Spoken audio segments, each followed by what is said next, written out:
Channel B plus, নতুন সূর্যোদয়, নতুন বাংলাদেশ। শিক্ষার মাধ্যমে মরাল লেসনটা আমাদের শিক্ষার্থীদের মাধ্যমে আমরা দেওয়ার চেষ্টা করব। এরকম শিক্ষার্থী যারা আসে, আমি নিশ্চিত তারা তাদের দেশকে অবশ্যই ভালোবাসবে।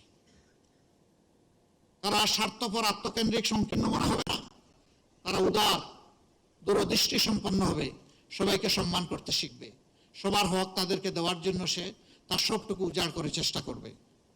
এর সাথে আমরা প্রফেশনাল এডুকেশন, যেই এডুকেশন বেকার তৈরি করবে না, বরঞ্চ যেই এডুকেশন প্রত্যেকটি ক্ষেত্রে দক্ষ জনবল তৈরি করবে।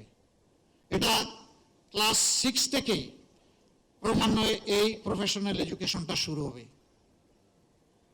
এই এডুকেশন যদি আমরা দিতে পারি, আমরা দুই দিক থেকে লাভবান হব। দেশের বুকে আমাদের এই দক্ষ জনবল আমাদেরকে দেশটা সুন্দর করে গড়ে দেবে।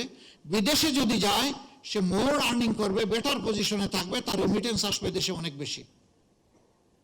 আমরা অবশ্য দুটা রেমিটেন্স চাই। একটা হচ্ছে ফিনান্সিয়াল রেমিটেন্স, যেটা আমাদের ফরেন বিজনেসের চাকা ঘোরানোর জন্য দরকার।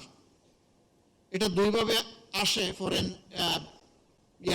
একটা হচ্ছে আমাদের এক্সপোর্ট বিজনেসের মাধ্যমে, আরেকটা হলো আমাদের প্রবাসী যোদ্ধাদের মাধ্যমে, যাদেরকে আমরা রেমিটেন্স যোদ্ধা বলি। কিন্তু ওই পর্যন্তই, একটা শব্দ তাদের জন্য বলে দিয়েছি রেমিটেন্স যোদ্ধা, কিন্তু বীরের যে সম্মান এই জাতি তাদেরকে এখনো দিতে পারে নাই। পরিবারকে, দেশকে সাপোর্ট দিতে গিয়ে বিদেশের মাটিতে যখন মারা যায়, তখন তার লাশ নিয়ে টানাটানি হয়। এই লাশটা কে দেশে আনবে? এটি লজ্জার। আমি তাকে বীর বলবো, কিন্তু তার লাশটা রাষ্ট্র সম্মান দিয়ে দেশে আনবে না, এটা হতে পারে না। আমাদের অঙ্গীকার, ইনশাআল্লাহ আমরা দোয়া করি সবাই বিদেশে গিয়ে সুস্থ থাকুক, সুস্থ হালতে তারা আবার ফিরে আসুক। কিন্তু কেউ যদি বিদেশের মাটিতে ইন্তেকাল করে, তার লাশ রাষ্ট্রীয় দায়িত্বের সম্মানের সাথে বিনা পয়সায় দেশে আনা হবে ইনশাআল্লাহ। এই রেমিটেন্স যোদ্ধারা অনেকে জীবনের সব শক্তি ক্ষয় করে যখন দেশে ফিরে, তখন আবার চোখে অন্ধকার দেখে।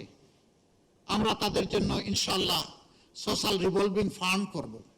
একসময় সে কিছু কিছু কন্ট্রিবিউট করবে, পরবর্তী পর্যায়ে সমপরিমাণ সরকার থেকে কন্ট্রিবিউট করে সে যখন অবসর জীবনে চলে আসবে, তখন তার হাতে ইনশাআল্লাহ আমরা একটা কাজ, একটা কিছু তুলে দেব।